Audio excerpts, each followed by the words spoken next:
여러분, 우리말 부호 중에 국어 부호 중에 말 줄임표와 말 없음표 다 아실 겁니다.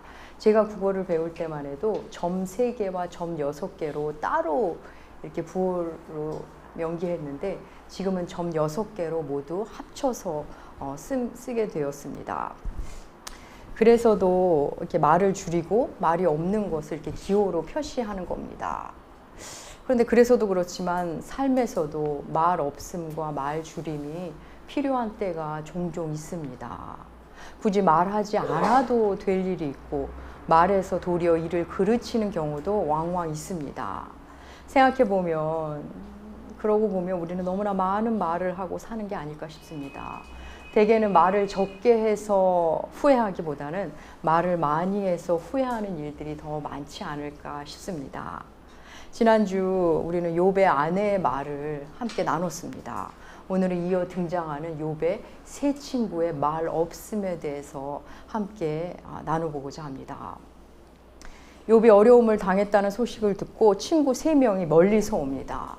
욥의 친구의 이 3명의 등장을 욥기는 이렇게 설명합니다. 그들의 등장과 그들의 온 목적을 11절이 말합니다. 욥기 2장 11절. 주보에도 실어 놓았습니다. 함께 읽겠습니다.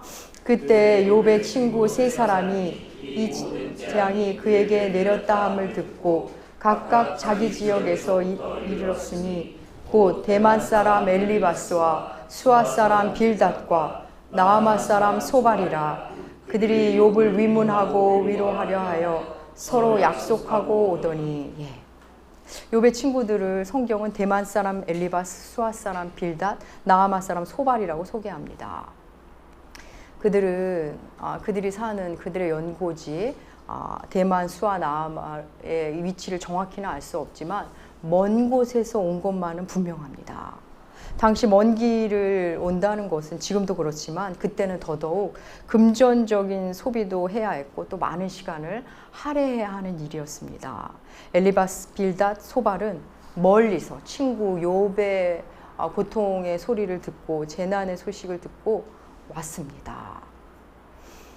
그들의 온 목적은 위로하고 위문하러 온 것이라고 본문은 밝힙니다. 그렇습니다. 그들은 친구 욥을 위문하고 위로하기 위하여 그 먼 길을 떠나왔습니다. 그런데 이 세 친구가 막상 와보니 생각 이상이었습니다. 사람들이 욥이라고 이렇게 안내를 하는데 멀리서 보니 도무지 우리 친구 욥 같지가 않습니다. 너무나 말라있고 초췌하고 더럽고 처참한 모습입니다. 친구들은 욥의 모습을 보고 옷을 찢고 하늘을 향해 티끌을 날리고 자기 머리에 뿌립니다. 이 모습은 당시의 슬픔과 애통을 표현하는 그런 모습입니다. 자신의 슬픔을 표현하는 방식입니다. 그들은 지금 친구의 모습을 보고 너무 애통해하는 겁니다.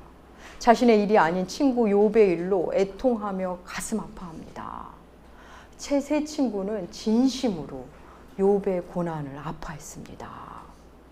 우리는 욥의 이 세 친구들을 너무 쉽게 보는 경향이 있습니다. 선입견을 갖고 욥의 친구들을 생각하는데 사실 성경은 그렇게 말하지 않습니다. 물론 욥의 세 친구가 나중에 이 상황을 잘못 파악하여 잘못된 방향으로 이야기는 해주고 있지만 그들의 마음은 진심이었습니다. 욥에 대한 사랑하는 마음은 진심이었던 겁니다. 사실 대개의 사람들은 다른 이의 고통에 생각보다 함께하지 못합니다. 다른 이들의 기쁨에는 배 아파하고 질투하고 다른 이들의 고통에는 생각보다 알 수 없는 쾌감 같은 걸 느낍니다. 우리 안에 그런 본성이 있는 것 같습니다. 욥의 친구들은 욥의 고통을 진심으로 아파했습니다. 사랑하는 여러분, 오늘 본문 욥과 욥의 이 세 친구가 앉아있는 이 장면은 사실 매우 감동적인 장면입니다. 친구의 재난 소식을 듣고 달려온 세 친구, 욥의 모습을 보고 저 정도였구나, 참 안 됐네, 내가 해줄 게 없네, 내가 하는 건 여기까지군, 봤으면 됐지 하고 돌아가지 않았습니다. 그들은 놀랍게도 욥 곁에서 7일을, 욥의 모습을 바라보며 가슴 아파하며 7일을 함께합니다. 욥 곁에 함께 앉아서 7일을 보냅니다. 그 7일을 성경은 이렇게 우리에게 말해줍니다. 욥기 2장 13절. 예, 함께 읽겠습니다. 밤낮 7일 동안 그와 함께 땅에 앉았으나 땀을 봄으로 그에게 한마디도 말하는 자. 예, 밤낮 7일을 고통스러운 친구를 보며 함께 앉아 있습니다. 여러분, 이런 친구들 없습니다, 진짜. 어느 누구도 쉽게 말을 꺼내지 못합니다. 말을 잃은 채 친구의 고통을 곁에서 함께 합니다. 욥이 앉아있는 그 땅에 함께 앉아있는 겁니다. 세 명은 약속이나 한 듯 말을 꺼내지 못합니다. 욥의 곁에 있으나 말 없음표를 계속 찍고 있는 겁니다. 욥의 친구들은 그냥 침묵했습니다. 분명히 위로하고 위문하려고 왔는데, 그게 목적이었는데 할 말이 없었습니다. 말로는 위로할 수 없구나 라고 생각된 겁니다. 이 친구들은 경솔한 사람들이 아니었습니다. 여러분, 이 장면을 한번 상상해 볼까요? 지저분한 길거리. 욥의 몸에는 고름과 피범벅입니다. 그런 지저분한 모습으로 있어도, 그 피범벅인 모습인 채로 있어도 뭐라 할 사람 없는 외진 곳입니다. 한켠에는 작은 모닥불이 있습니다. 그곳에 욥도 있고 욥의 세 친구도 있습니다. 욥은 질그릇으로 그 가려운 몸을 북북 긁습니다. 욥의 신음소리와 긁는 소리만 간간히 들릴 뿐, 그저 말없음표. 아니, 그냥 말없음표라고 말하기에는 너무나 깊은 침묵만 있습니다. 그렇게 하루가 지나고 이틀이 지나고 그렇게 일회가 되는 장면입니다. 동틀녘에도, 뙤약볕이 내리는 낮에도, 해가 진 서늘한 저녁에도, 깜깜한 밤에도 욥도 그 모습 그대로, 친구들도 그 모습 그대로 함께 합니다. 친구들의 진심이, 그리고 욥의 고통이 고스란히 전달되는 7일입니다. 친구들의 이 말없는 위로에 욥이 얼마나 위로받았는지는 욥기 3장 1절 다음에 이어지는 말을 통해 우리가 조금 알 수 있을 것 같습니다. 친구들과 그렇게 말없이 7일을 보낸 후에 욥이 먼저 입을 떼는데, 욥기 3장 1절 우리 함께 읽어보겠습니다. 그 후에 욥이 입을 열어 자기의 생일을 저주하니라. 욥기에서 욥이 자기 생일을 저주하는데 3장 1장부터 26절까지 3장 내내 슬퍼하고 탄식하는 욥이 나옵니다. 욥이 갑자기 어떻게 이렇게 다른 사람처럼 자기 생일을 저주하는 사람이 되었을까요? 그렇게 놀라운 인내와 그렇게 놀라운 저력을 보여주던 욥이 갑자기 어떻게 자기 생일을 저주하는 말을 꺼낼 수 있었을까요? 제 생각은 이렇습니다. 욥은 말없이 함께 아파하는 이 친구들, 7일이나 함께한 내 친구들 앞에서 드디어 자기의 속마음을 허심탄회하게 꺼내놓은 것입니다. 그들의 침묵의 위로에, 내 고통에 고스란히 함께 앉아있는 그들에게 그들의 진심 어린 위로 앞에서 저절로 자기의 감정이 본물 터지듯, 그동안 잘 붙잡고 있었던 감정이 본물 터지듯 터진 것이라고 저는 생각됩니다. 욥의 그 첫 번째 탄식이 담겨있는 3장은 다음 주에 살펴보도록 하겠습니다. 여러분, 우리는 때로 너무 쉽게 너무 많은 말로 사람들의 도움을 주려고 합니다. 물론 그 마음은 너무나 좋은 마음이고 칭찬받아 마땅한 마음입니다. 하지만 그 말들이 도리어 고난 중에 있는 사람에게 또 다른 고통과 불편함을 얹어줄 때가 참 많습니다. 우리가 고통 중에 있는 그 사람을 다 이해할 수도 없거니와 혹 이해한다 해도, 아니 이해하면 도리어 할 말이 없어집니다. 사실 더 말이 줄어들곤 합니다. 때로는 우리 그리스도인들이 섣부른 충고로 마치 하나님의 섭리를 다 아는 듯한 말투로 진단과 처방을 쉽게 내릴 때가 있습니다. 분명 위에서 해주는 말로 출발을 했지만 저쪽에 가 닿을 때쯤 되면 불편함으로 다가갈 때가 있습니다. 욥은 위로하러, 욥의 친구들은 욥을 위로하러 왔는데 그들 역시 말의 한계에 부딪힌 겁니다. 말로 표현하자니 우리의 말이 너무나 가난하고 초라하고 부끄럽습니다. 욥의 친구들은 지금 겪지 않아도 되는 고통의 자리에 앉아 있는 겁니다. 자기의 일상을 뒤로하고 굳이 돈을 들이고 시간을 들여서 찾아왔고 욥의 상태를 보며 아파하고 그리고 돌아가지도 않고 7일이나 욥과 함께합니다. 그렇게 말없음표로 깊은 침묵으로 함께하고 있습니다. 미국의 목회자 존 베일리와 그의 아내 메리루, 이 베일리 부부는 결혼 후에 엄청난 고통을 경험합니다. 만납니다. 태어난 지 18일 된 아들을 이 세상을 떠납니다. 18일 된 아들을 떠나야 보내야 하는 고통을 겪었고 또 그 후에 5살 된 둘째 아들이 백혈병으로 사망합니다. 그리고 18살 먹은 아들이 썰매 사고로 썰매 사고 후에 합병증으로 혈우병과 연관된 합병증으로 세상을 떠납니다. 많은 사람들이 이 베일리 부부를 위로하러 옵니다. 당연히 위로하러 왔겠죠.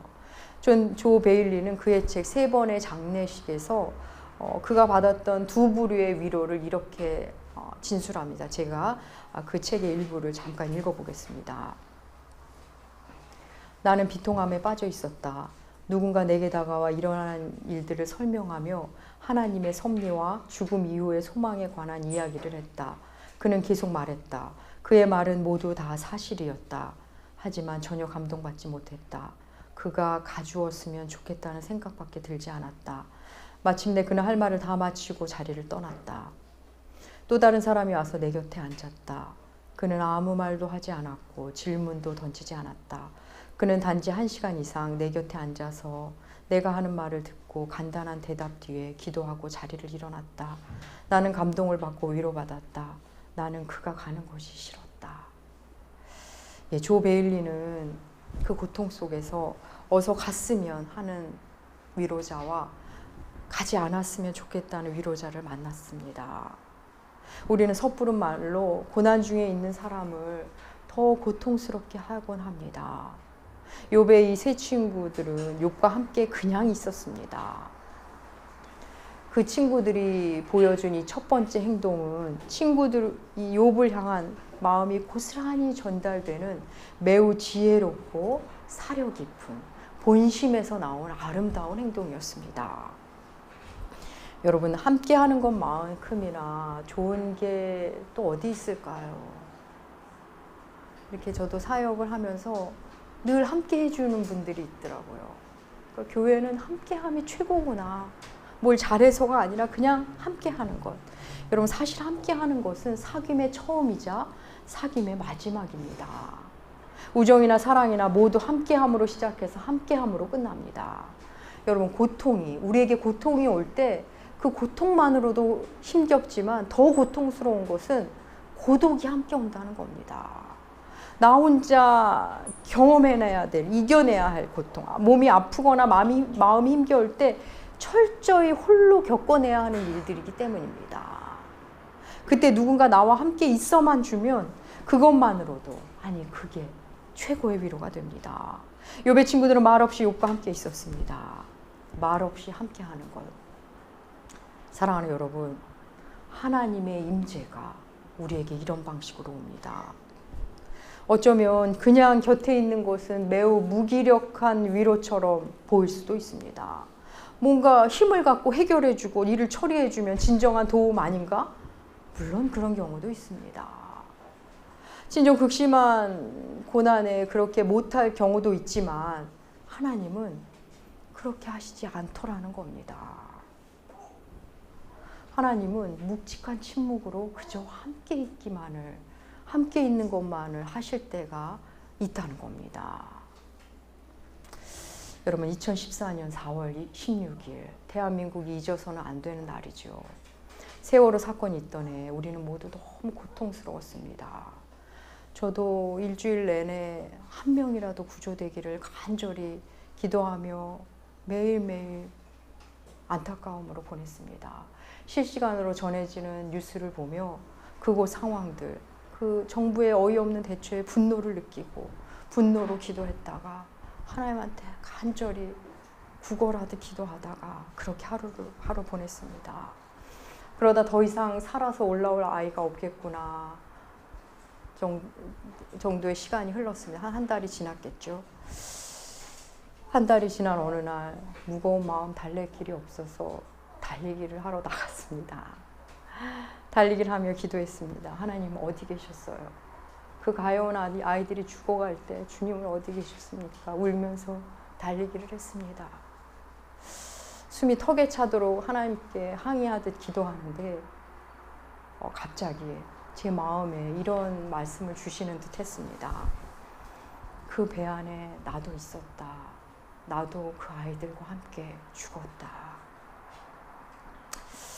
저는 달리기를 멈추고 나의 고통과는 비교할 수 없는 고통 속에 계시는 예수님의 마음이 느껴졌습니다.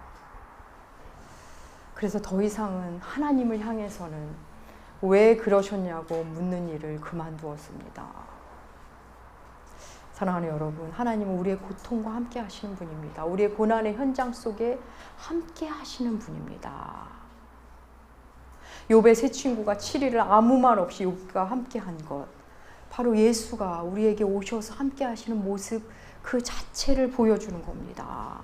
그분은 그렇게 깊은 침묵으로 우리 안에 임재하시고 우리 곁에 함께 계십니다.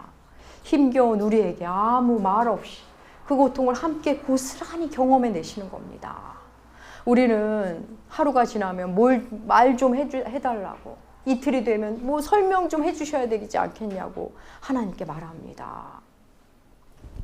그러다가 사흘, 나흘, 닷새, 엿새 시간이 흐르면 우리는 주님의 진심을 만나게 됩니다.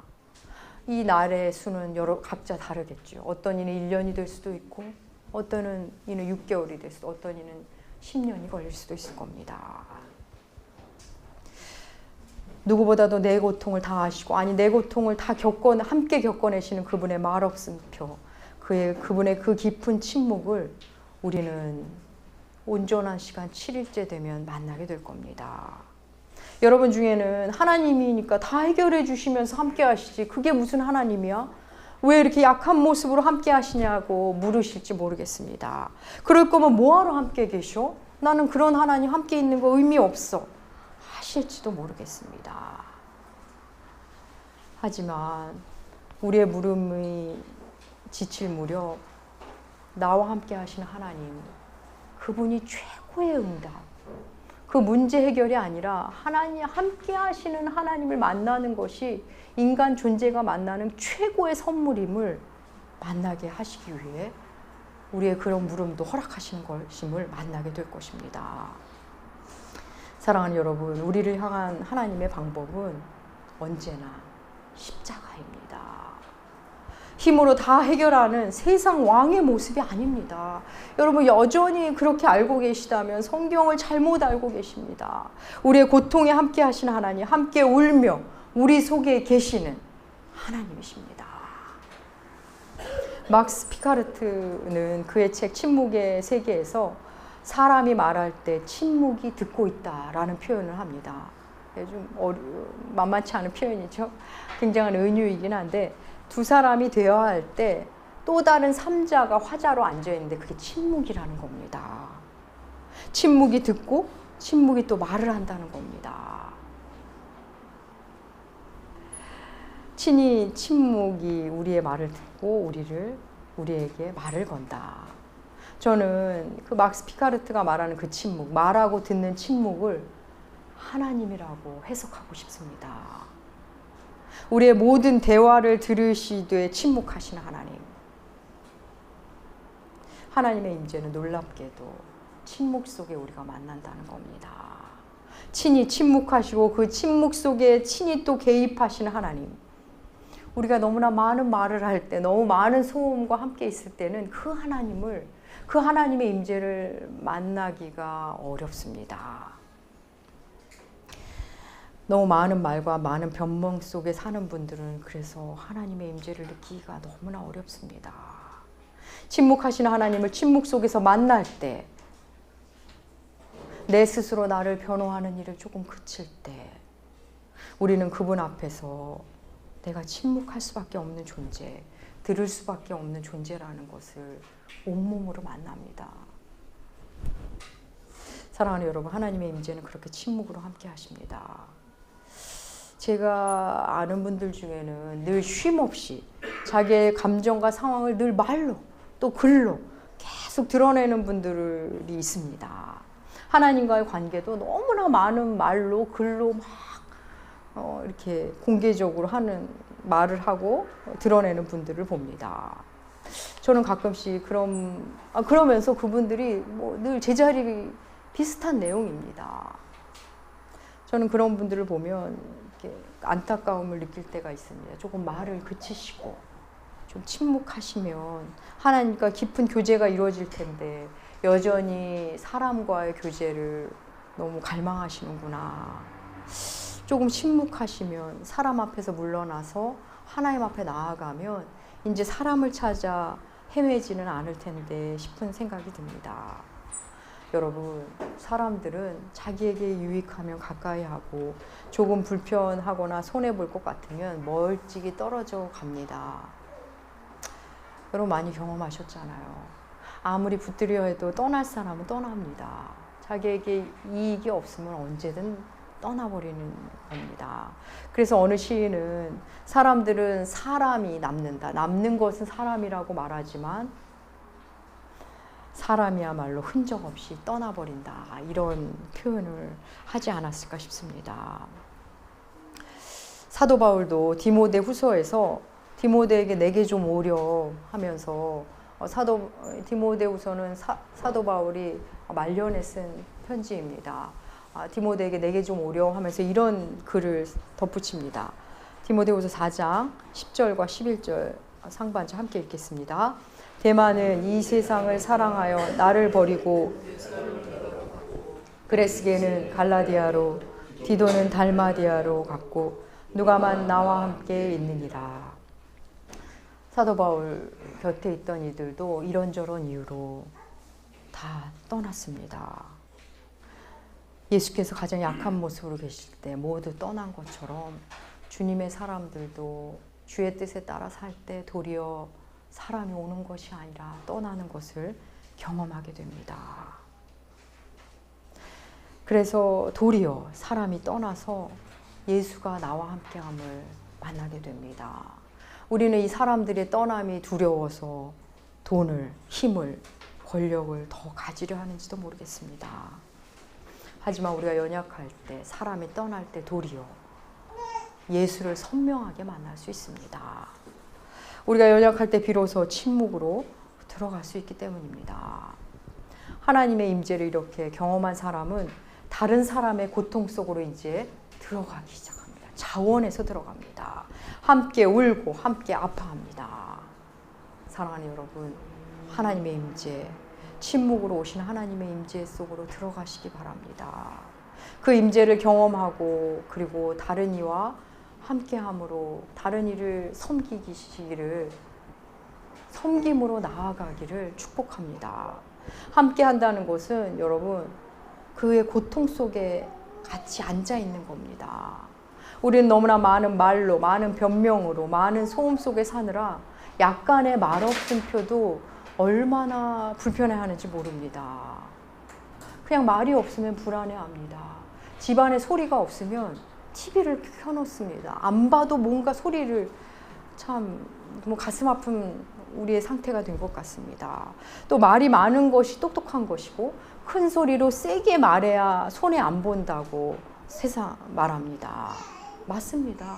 세상은 그럴 겁니다. 하지만 하나님 나라는 그 반대입니다. 들어주고 함께하고 침묵하며 손잡고 가는 겁니다. 사랑하는 여러분, 예수 그리스도는 우리 곁에 말 없이 계시는 분입니다. 그렇게 말이 없으시지만 우리와 늘 함께 계시고 우리가 고통받을 때 우리를 홀로 두신 적이 없는 분입니다. 우리의 고통 안에 오셔서 내가 겪는 그 고통을 다 겪으시는 분입니다. 우리가 누군가의 고통을 말없이 함께 할 때, 그와 함께 앉아 있을 때 그와 함께하는 예수님을 우리를 통해 만나게 됩니다. 우리가 위로하고 싶어하는 그 사람, 내가 위로해주는 그 사람은 우리를 통해 예수를 경험하게 되는 겁니다. 사랑하는 여러분, 저는 늘 바랍니다. 우리 나무교회와 나무교회 교우님들이 섬김이 몸의 배기를, 섬김의 양식으로 삶을 살아가기를, 섬기는 것이 자신의 양식이 되기를 저는 늘 바라고 목회 철학으로 갔습니다. 세상은 많이 말해라, 편리한 걸 추구해라, 이렇게 우리를 부추기지만 하나님 나라는 그렇지 않습니다. 더 불편함을 선택하고 더 섬기는 걸 선택하고 나의 변호를 그치라, 주님은 말씀합니다. 사랑하는 여러분, 우리 각 사람들은 가정에서, 교회에서, 일터에서, 우리 사회에서 서로 섬기며 서로의 아픔을 함께하며 그 안에 계시는 예수, 나는 그를 위로하러 간 것뿐인데 이미 그들과 함께 계시는 예수를 만날 수 있는 너무나 좋은 통로입니다. 그것을 놓치지 마시고 아픈 자와 함께하는, 그리고 침묵이라는 아름다운 위로를 건넬 줄 아는 여러분들, 우리 나무교회 되시기 축복합니다. 기도하겠습니다.